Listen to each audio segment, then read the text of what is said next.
Welcome to the Talkin VAWLS Network. My name is Boogie Bentley. While some of us go behind the keyboard, some of us yell on Twitter, we yell into the clouds, we complain, we gripe, we're upset. We're not moving fast enough in the transfer portal. While we do that, Josh Heupel quietly works behind the scenes. And look, I understand some of the frustration. You see some of these big names in the portal. You want to go drop that bag. Are they a right fit? Do they fit the culture here at Tennessee? Do they fit the scheme? You know, a lot of evaluations going on for Josh Heupel right now. But we knew going into this thing, what did we want?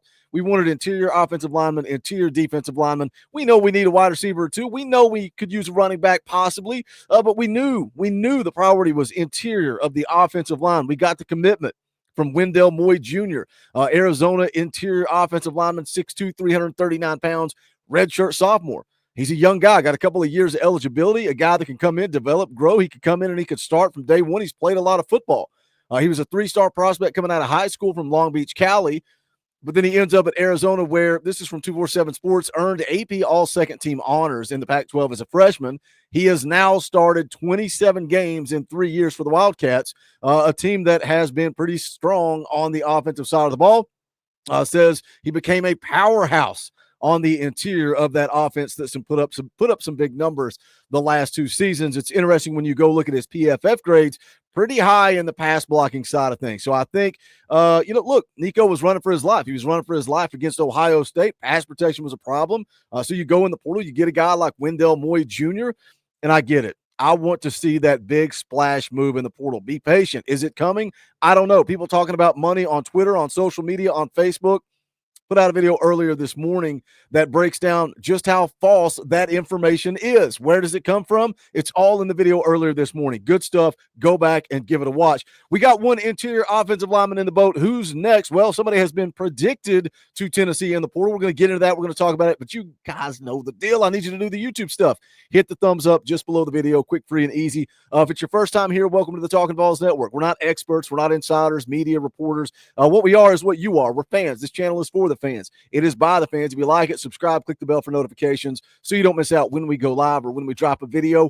But let's jump into it. Let's take a look. This came out on Twitter just a few moments ago. Josh Thompson, offensive tackle from Northwestern, has been predicted to Tennessee by Pete Nakos over at on3.com. Says he is the number 3 offensive tackle in the portal. So we need linemen, right? We need offensive linemen. We want that sexy wide receiver. We want that sexy running back, that big name.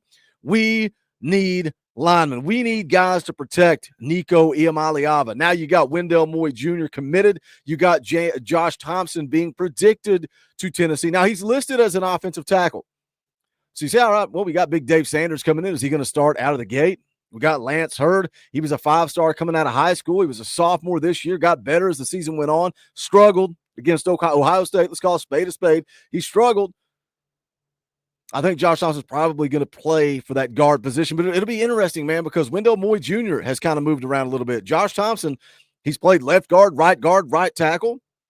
This is what Pete Nakos had to say about his prediction here for Josh Thompson. Said after making stops at Auburn, Ohio State, and Tennessee, take note of that, Ohio State very interested in Josh Thompson.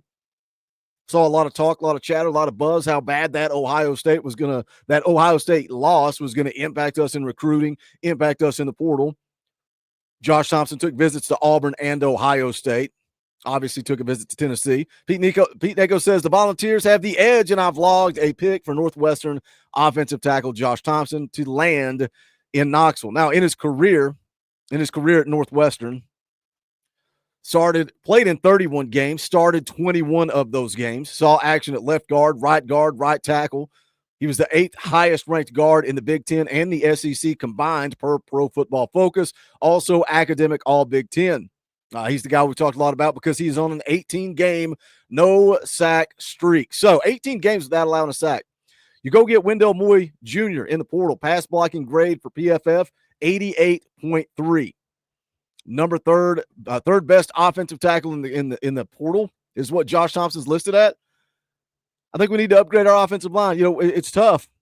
We see the guys transfer out. We question Glenn Ellerby. We talk about his development, right? We've had veteran guys, man.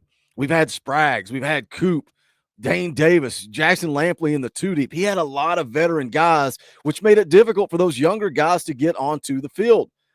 So I think the jury's still out on Glenn Ellerbe. I know a lot of people are ready to see him ride off into the sunset. I think you got to give him definitely another year, if not two, to see what he does with the young guys like David Sanders, the young guys like Lance Hurd. But now we've got the prediction. Josh Thompson predicted to end up at Tennessee. So what could the offensive line look like?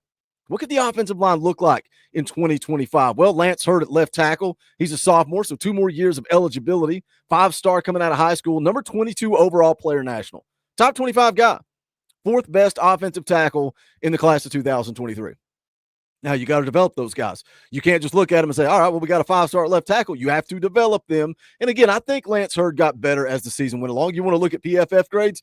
Lowest graded offensive lineman at Tennessee, graded out at a 46.7, played 682 snaps. Now, he was a guy that came in, struggled early in camp, had to get fit, had to get in shape. Took him some time to get up to speed, but I felt like he got better week in and week out. And yeah, again, I get it. He got dealt with against Ohio State. He got whipped against Ohio State, but who didn't? That entire offensive line got whipped against Ohio State. So I think Lance Hurd has an opportunity, a full offseason in this system, another offseason to get in shape, another offseason to put that work in. I think Lance Hurd at left tackle is going to be pretty good in 2025. What about left guard? Andres Carrick looking to get that extra year of eligibility. Played 5 games that put him out of reach for that, right? He's a redshirt senior, but in one of the seasons he played 5 games, got hurt. So he's seeking an extra year of eligibility because of that one game that cost him a red shirt. Graded out at 70, Tennessee's highest graded offensive lineman in 2024. I think it will be huge. I think he will be the leader of this offensive line if he returns in 2025, and I think it's looking good for him. I think he has the confidence that waiver is going to be approved because he didn't walk through senior day, right? He didn't take part of that because I think he believes he is going to be playing at Tennessee in 2025. So Lance Hurd at left tackle, Andres Carrick at left guard, William Satterwhite at the center position. Now we saw Vyson Lang enter the portal. Why did Vyson Lang enter the portal? Well, it's because William Satterwhite passed him up on the depth chart. William Satterwhite was a pretty highly ranked recruit. He was a 4-star prospect coming out of high school, ranked inside the on 300, 280 overall. He beat out Vyson Lang. He earned the job. We'll have to see if Glenn Ellerbe can develop, right? This is why for me, I need to see Glenn Ellerbe for another year, if not 2. Because I want to see what he can do with the guys that he recruited. The guys like Shamrod Umarov. Where does he go? Where does he fit into this? Does he work his way into the 2 deep? Does he find a spot? Does he ultimately win out one of those guard positions? He was recruited as a tackle, slid into guard. Coach Jay was pretty high on him back in the spring. Is he a guy that can compete for a starting job here? So what do you do with William Satterwhite? What do you do with David Sanders? What do you do with some of these young guys?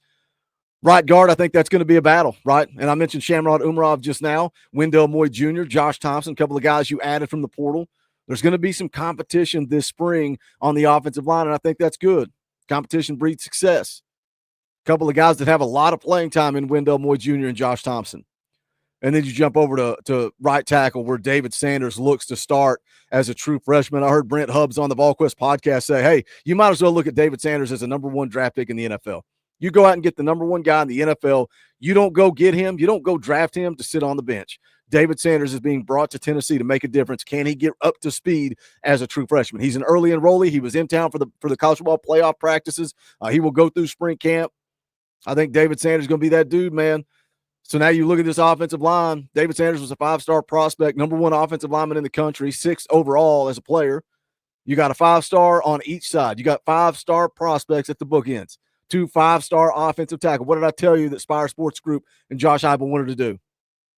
They want a quarterback. They got their quarterback. They want guys to protect the quarterback. They're getting their guys that can protect the quarterback, and they want guys that get after the quarterback. James Pierce, Joshua Josephs, Caleb Herring, Jordan Ross. Rodney Garner's got a bunch of dudes, but I think we have an opportunity here to put together a pretty solid offensive line for 2025. I'm with you. I'm still waiting on that big splash move in the portal. It's not over yet. Be patient. I know you guys don't like to hear that, but Josh Thompson from Northwestern has been predicted to Tennessee. What are your thoughts? Jump in the comment section. Let's talk about it. As always, smash the thumbs up on the way out the door. Go check out the official merchandise of the Talkin VAWLS Network, bonfire.com. patreon.com/store/Talkin Balls. Also, think about supporting the channel by hitting that join button down there. It's right beside subscribe. It's only $1. It helps support the channel. Keep the lights on. We appreciate your support. You get custom Talkin Balls emojis, access to fan call-in shows, fun perks and benefits like that. But if not, smash the thumbs up quick, for an easy. Jump in the comment section. Let's talk about it, because this is the Talkin Balls Network. My name's Boogie Bentley. Go Big Orange.